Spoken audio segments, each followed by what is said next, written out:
नमस्कार, मी परमदास जाधव.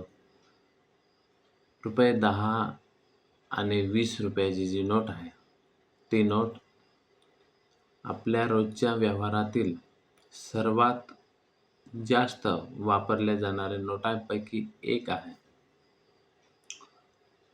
तर चहा, नाश्ता, बसचे तिकीट, किराणा सामान, छोट्या-मोठ्या व्यवहारामध्ये या नोटांचा जो मोठ्या प्रमाणात वापर केला जातोय. पण आता या नोटा किंवा या नोटांच्या स्वरूपात मोठा बदल होण्याची शक्यता आहे. भारतामध्ये पहिल्यांदाच रुपये 10 आणि 20 रुपयाच्या ज्या नोटा आहेत, त्या नोटा पॉलिमर म्हणजेच प्लॅस्टिक्स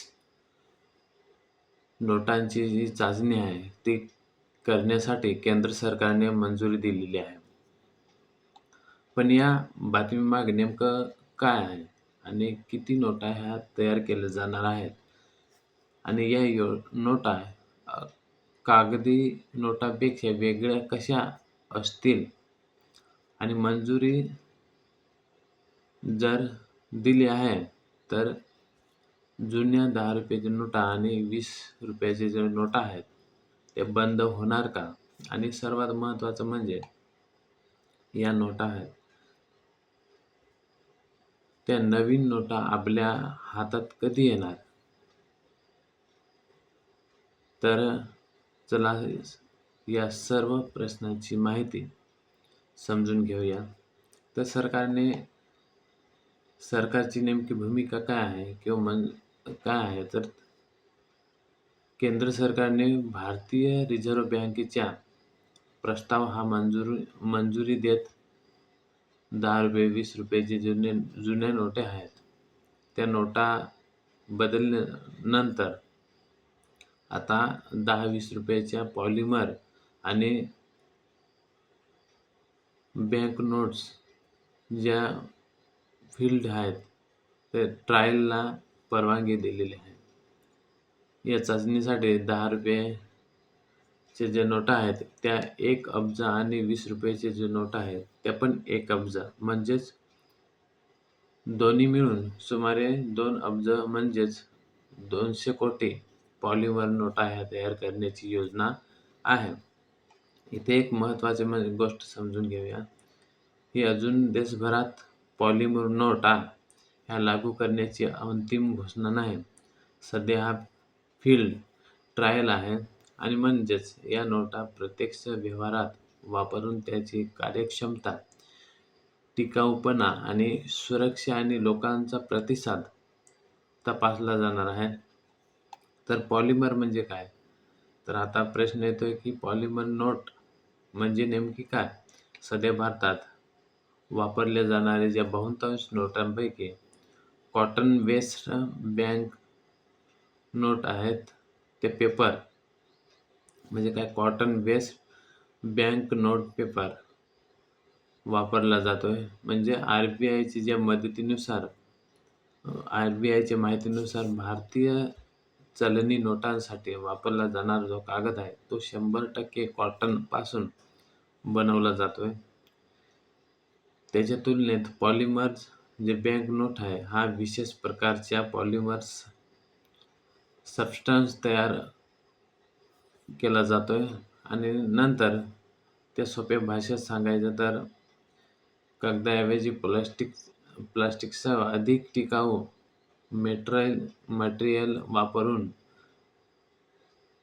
तयार केले जाणारे नोट म्हणजे पॉलिमर नोट्स. अशा प्रकारच्या या नोटा जगातील काही देशांमध्ये आधीपासूनच वापरल्या जातात. तर पॉलिमर नोटांची जी गरज का पडली? तर आता सर्वात महत्त्वाचा प्रश्न येतोय, 10 रुपये आणि 20 रुपयासारख्या छोट्या नोटांसाठी पॉलिमर टेक्नॉलॉजी का वापरावी? कारण या नोटांचा वापर मोठ्या प्रमाणावर होतो. 10-20 ज्या नोटा आहेत, या वारंवार एका व्यक्तीकडून दुसऱ्या व्यक्तीकडे जातात. ते खिशात ठेवले जातात, पार्सलमध्ये ठेवल्या जातात, दुकानामध्ये वापरल्या जातात, बस आणि इतर सार्वजनिक वाहतुकीमध्ये वापरल्या जातात. त्यामुळे या नोटा तुलनेने लवकर खराब होण्याची शक्यता आहे आणि म्हणून पॉलिमर नोट एक मोठा याचा पॉलिमरचा फायदा होणार आहे. ह्या कारणाने ह्या टिकाऊ जास्त असू शकतात. ताज्या अहवालानुसार पॉलिमर नोट या पारंपरिक कागदी नोटांपैकी अधिक टिकाऊ आणि झीज होण्यास अधिक प्रतिरोधक असण्याच्या दृष्टीने तपासले जात आहेत. पाण्याचा परिणाम कमी. पॉलिमर नोटांचा आणखी एक चर्चेत असलेला फायदा म्हणजे त्या पारंपरिक कागदी नोटांच्या तुलनेत पाणी आणि ओलाव्याला अधिक प्रतिरोधक असतात. आपण अनेकदा पाहतोय पावसात नोट ही भिजते, नोट ओलसर होते आणि कधी-कधी ती फाटते किंवा खराब होते. पॉलिमर नोट मटेरियल अशा परिस्थितीत अधिक टिकाऊ ठरू शकते आणि म्हणून भारतासारख्या मोठ्या आणि विविध हवामान असलेल्या देशात पॉलिमर जे करन्सी आहे, या करन्सीचा हा प्रयोग महत्त्वाचा ठरू शकतोय. तर आता एक महत्त्वाचा मुद्दा म्हणजे नकली नोटा. पॉलिमर नोट मध्ये पारंपरिक कागदी नोटांपेक्षा वेगळ्या प्रकारच्या सिक्युरिटी फीचर्स वापरण्याची शक्यता असते आणि त्यामुळे बनावट नोटा तयार करणे अधिक कठीण करण्याचा हा उद्देश आहे. पण याचा अर्थ असा नाही की पॉलिमर नोट पूर्णपणे नकली बनवता येणार नाही. कोणतीही चलनी नोट ही 100% कंट्री प्रूफ आहे असे म्हणता येणार नाही. मात्र नवी टेक्नॉलॉजीमुळे नकली नोटांविरोधात सुरक्षा वाढवण्याचा जो प्रयत्न केला जाऊ शकतो, हा प्रयत्न सर्वसामान्यांना मनात नक्की येईल की जुन्या 10-20 ज्या नोटा आहेत त्या बंद होणार का?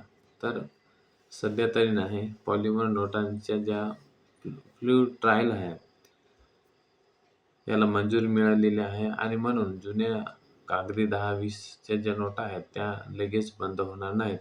उलट उपलब्ध माहितीनुसार पॉलिमर नोट आणि सध्याच्या पेपर बेस्ड नोट आहेत त्या काही काळ एकत्र सर्क्युलेशनमध्ये राहू शकतात. म्हणजे तुमच्यामध्ये सध्या 10-20ची कागदी नोट आहे, ती असेल तर ती घेऊन लगेच बँकेत जाण्याची गरज नाही.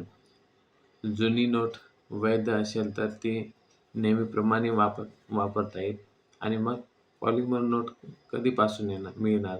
तर हा देखील महत्त्वाचा प्रश्न आहे. सरकारने आता फ्लूइड ट्रायल ला मंजुरी दिलेली आहे. म्हणून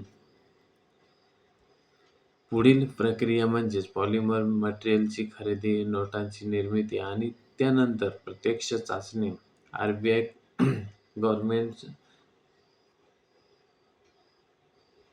आरबीआय गव्हर्नर संजय मल्होत्रा यांच्या आधीच्या माहितीनुसार फ्लूइड मटेरियल यशस्वी झाल्यास पॉलिमर नोट पुढील आर्थिक वर्षाच्या सुरुवातीपासून हे सर्क्युलेशनमध्ये आणण्याचे नियोजन असल्याचे अहवालात नमूद करण्यात आलेले आहे. मात्र अंतिम व्यापक सर्क्युलेशनची जी चाचणी आहे आणि त्यानंतरची मूल्यांकनावर अवलंबून आहे. भारताने यापूर्वी पॉलिमर करन्सीच्या शक्यतेवर चर्चा आणि चाचण्यांचा विचार केलेला आहे. मात्र आता 10-20 दोन डॉमिनेशन्ससाठी मोठ्या प्रमाणावर फ्लूइड ट्रायल करण्याची प्रक्रिया पुढे जात आहे आणि यामुळे भारताच्या करन्सी मॅनेजमेंटमध्ये या महत्त्वाचा प्रयोग हा मानला जातोय. तर पॉलिमर नोटांचे फायदे काय असू शकतात? तर पहिला याचा फायदा टिकाऊपणा. नोट जास्त काळ टिकण्यास वारंवार नवीन नोट छापण्याची गरज कमी होईल आणि दुसरं म्हणजे ओलावा आणि पाण्याच्या तुलनेत जास्त तो प्रतिकारक शक्ती ही त्याच्यामध्ये असेल आणि सुरक्षा फ्युचरमध्ये वाढण्याची शक्यता आहे आणि चलनी नोटांचे आयुष्य हे वाढवण्यामुळे दीर्घकालीन करन्सी मॅनेजमेंटमध्ये याचा फायदा मोठा होऊ शकतो. आणि पाचवा म्हणजे कमी डॉमिनेशनमध्ये याचा मोठ्या प्रमाणातील नोटांची जी क्वालिटी आहे ती सुधारण्याची शक्यता आहे. पण काही आव्हानंही आहेत त्यासाठी. तर प्रत्येक टेक्नॉलॉजीमध्ये पॉलिमर नोट्स समोरची काही प्रश्न आहेत ते उदाहरणार्थ त्या भारताच्या हवामानात किती काळ टिकतील किंवा उष्णता, धूळ, घाण, तेल आणि दैनंदिन वापराचा वारंवार त्याच्यावर किती परिणाम होईल आणि ए-टी-एम आणि कॅश हँडलिंग मशीनमध्ये त्या सहज वापरता येतील का? बँकांना आणि व्यापाऱ्यांना त्यासाठी काही बदल करावे लागतील का? आणि सर्वात महत्त्वाचे म्हणजे या नोटांची जी निर्मिती आहे आणि व्यवस्थापनाची जी एकूण किंमत किती असेल यांच्या प्रश्नांची उत्तरे फ्लुइड ट्रायलमधील मिळण्याची शक्यता आहे. आणि मग ही नोट पूर्णपणे प्लास्टिकची असेल का? तर इथेही एक गैरसमज टाळायला हवा की लोकांना प्लास्टिक नोट म्हटल्यावर सध्या प्लास्टिकच्या पिशवीसारखी नोट असेल तर असे वाटू शकते. तसं नाही. पॉलिमर जी नोट्स आहेत ते बँक नोट हा विशेष प्रकारच्या सिक्युरिटी आणि प्रिंटिंग रिक्वायरमेंटमध्ये पूर्ण करण्याच्या या पॉलिमर सबस्टन्सवर वर तयार केलेला जो बँक नोट आहे तो बँक नोट असू शकतो आणि त्यानंतर अत्याधुनिक सिक्युरिटी फीचर्स आणि विशेष अशी प्रिंटिंग टेक्नॉलॉजी वापरल्या जाऊ शकतात. तर भारताच्या करन्सी सिस्टीममध्ये याचा मोठा बदल होणार आहे. महत्त्वाचे म्हणजे भारतामध्ये डिजिटल पेमेंटचा जो वापर आहे तो झपाट्याने वाढत असला तरी कॅशचे जे महत्त्व आहे अजूनही मोठे आहे आणि विशेष म्हणजे ग्रामीण भागात छोट्या दुकानांमध्ये, बाजारपेठेमध्ये आणि दैनंदिन व्यवहारामध्ये 10-20 सारख्या नोटांचा जो मोठ्या प्रमाणात वापर होतोय आणि त्यामुळे या दोन डॉमिनेशनवर आणि पॉलिमर टेक्नॉलॉजीचा जो प्रयोग आहे तो विशेष महत्त्वाचा आहे. जर फ्लुइड ट्रायलमधील ही जी 10-20ची नोट यशस्वी झालं तर भविष्यात इतर डॉमिनेशनमध्ये यासाठी अशा टेक्नॉलॉजीचा विचार होऊ शकतो. पण सध्या याच्यावर अंतिम निर्णय झालेला नाही. तर सर्वात महत्त्वाचे 5 मुद्दे आहेत. तर ही संपूर्ण बातमी 5 मुद्द्यात समजून घेऊया. सरकारने एक पहिला मुद्दा म्हणजे सरकारने एक 10 आणि 20 पॉलिमर नोट्स आहेत ज्या फ्लुइड ट्रायल मंजुरी दिलेली आहे. दुसरं म्हणजे प्रत्येक डॉमिनेशनचा जो सुमारे 1 अब्ज म्हणजेच एकूण 2 अब्ज नोटांच्या ट्रायलची योजना आहे. आणि तिसरं म्हणजे पॉलिमर नोट आणि अधिक टिकाऊ आणि झीज प्रतिरोधक असल्याची शक्यता आहे. आणि चौथा म्हणजे याचा अर्थ असा की सध्याचे कागदी 10 आणि 20च्या ज्या नोटा आहेत ते लगेच बंद होणार नाहीत. आणि पाचवा म्हणजे अंतिम निर्णय फ्लुइड ट्रायलच्या निकालानंतर हा घेतला जाऊ शकतो. तर मित्रांनो, भारताच्या चलनी नोटांच्या इतिहासात पॉलिमर करन्सी याचा जो प्रयोग आहे तो महत्त्वाच्या टप्प्यात ठरू शकतो.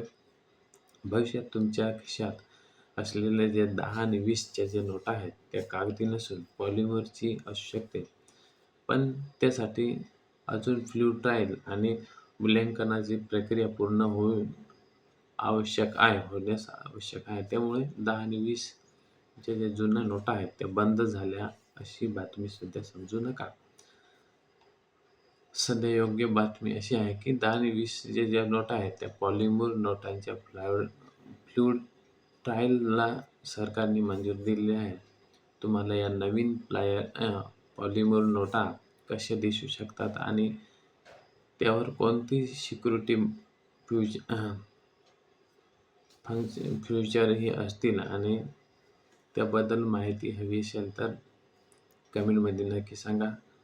व्हिडिओ आवडला असेल तर लाईक करा आणि शेअर करा आणि अशाच सोप्या भाषेत सत्य आणि महत्त्वाच्या बातमीसाठी आपल्या चॅनलला सबस्क्राईब करा. धन्यवाद.